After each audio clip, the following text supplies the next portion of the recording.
Right, so the EFF in Gauteng demands the City of Ekhuruleni Municipal Council to call an urgent extraordinary council meeting following the Boksburg explosion on Saturday. They're demanding this extraordinary council meeting must invite specialists in the health, environment and infrastructure sectors and relevant departments at both national and provincial governments to chart out a better informed response. This is according to the party. Perhaps for this and more, we're joined by Nkululeko Dunga, the EFF Gauteng provincial chairperson. Good evening. Thanks for joining us here on the SABC. Thank you for having us here. Perhaps you could talk to us on the back of the assessment and after visiting the area. What have you observed? So we had an oversight visit yesterday. We went around the hospital. We also had an opportunity to engage members of the society, particularly some of the families that you have been interviewing throughout. We've managed to actually engage them and send our condolences as the economic freedom fighters. And the mood is very somber. To an extent, hopelessness prevails in the area.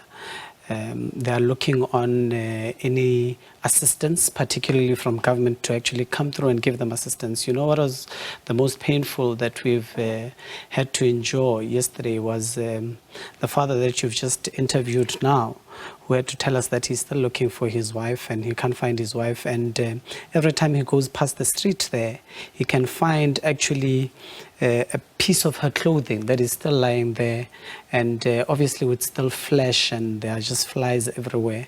So we are appealing as well to the relevant departments to actually clean up the place, because it's a constant reminder of the community in and around there of what they witnessed and continue to witness as well. It's a continuous pain that they have to endure. So calls for this extraordinary sitting. What are you seeking, and what's the response been since you've put that plea out? Yeah, we're just listening to Lebogang Maile now speak that there are no visible infrastructure damages to the hospital. Yet he puts a price tag of 18 million rand on some of the immediate interventions that need to be undertaken in terms of the correction of the hospital and so forth. And we don't want to find ourselves being part as public representatives of in the greater aspect of it, where public money is then used in a corrupt manner, and they find a way to actually do corrupt activities to enrich themselves, because the current government has always is known for using these particular type of incidents to actually self-enrich. Now, because this is also a very technical issue, we are expecting and would like to, as public representatives who are not that well informed and well clued up in terms of the environmental impact this might have had, the social impact this definitely will have, but also the health, because I mean you would note some of the people who have died over the past couple of days, they've not died because of the degree of burns that they've had. It's also through the inhalation of the gas in itself.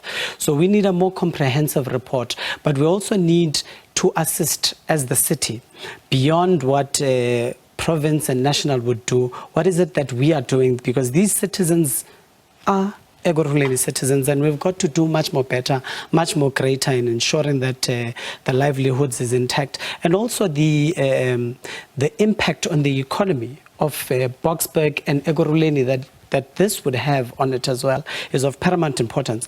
That's why we have moved that it cannot be business as usual. We cannot be on holiday.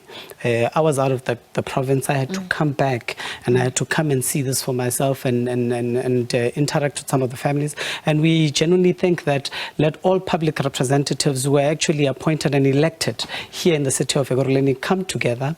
Let us formulate a proper plan. Let us check in terms of how much money is it that we have that we can contribute. We need doctors, we need specialists to actually assist. We need actually constructors to actually come and rebuild some of these homes that are visibly damaged. Just this morning we had to go and fix some of the windows and stuff, because some of their houses, neighboring houses, don't have windows. So those are some of the immediate interventions that the city can do. And we know that there's a fund that is sitting within the mayoral office as well. It's a discretionary fund that can be used and untapped to actually carry out some of these activities. Have you received a response on the back of that plea? And just in terms of the developments, we've obviously seen that the driver is going to be appearing in court tomorrow. What do you make of his arrest? And also, what do you think is, what do you make of the company's response as well to date? We have not yet received the response from the city of Ekhuruleni. We are hoping that before we sleep tonight we will have had a response. I've spoken to the speaker to also speak to him and actually lobby him beyond having tabled an official request to have the council sitting to say that this is unprecedented and it cannot be business as usual. You know, if the EFF as well, we don't want to politicize this, but if the EFF as well was actually running government at this point in time, I am sure that the president would have been in Boksburg already at this point in time to assess for themselves, because we are speaking of 18 lives that have been lost.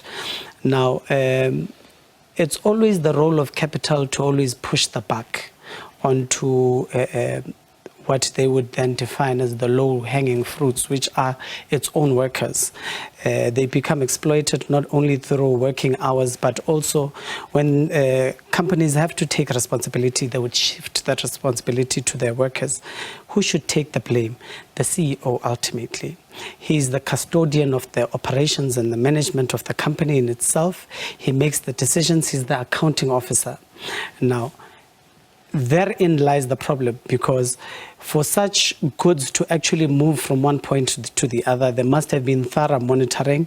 The consignor and the consignee should have signed this off. If they have noted that the driver was not moving in accordance to the route that they had tabled, in line with the NRTA regulations that are set out for the movement of such dangerous goods, they should have been in a position to have informed the driver well in time as well. And even worse, they are looking for the answers from the driver himself. That tells you that there were no monitoring mechanisms that were put in place by the management of the company, and therefore they should be put to task, and actually the charges of murder should be attributed to the CEO. Just very quickly, Nkululeko, you've spoken to some of the family members and you've obviously assessed the situation. Is there any support, both financially, emotionally, that you as a party are providing? We're looking at the funeral details amongst other costs. Are you able to assist? Are you going to assist in that regard? We'll be looking at assisting, but also as an organization and as Africans, it's not something that we would announce, but we are appealing to members of society to actually come forth and support. You know, there's a Mashaba family whom it's an old man who has lost both his son and the daughter-in-law, who had a 5-month-old baby and a 3-year-old that he now has to look after. So we are appealing to society to actually come through and give all the support that they need. Not only the Mashaba family, but the Neme family and all other families that are extremely affected beyond just the planning and the payment of funeral services. It goes much more beyond that. We're also appealing to dermatologists, specialists. We're even appealing to plastic surgeons to actually come through and give the support to the family and the victims of this particular explosion. Thank you for joining us in studio, for your time. Nkululeko Dunga, EFF Gauteng provincial chairperson, chatting about the economic freedom fighters, demanding for the city of Ekhuruleni Municipal Council to call for an urgent extraordinary council meeting. This follows the gas tanker explosion that occurred in Boksburg on a Saturday.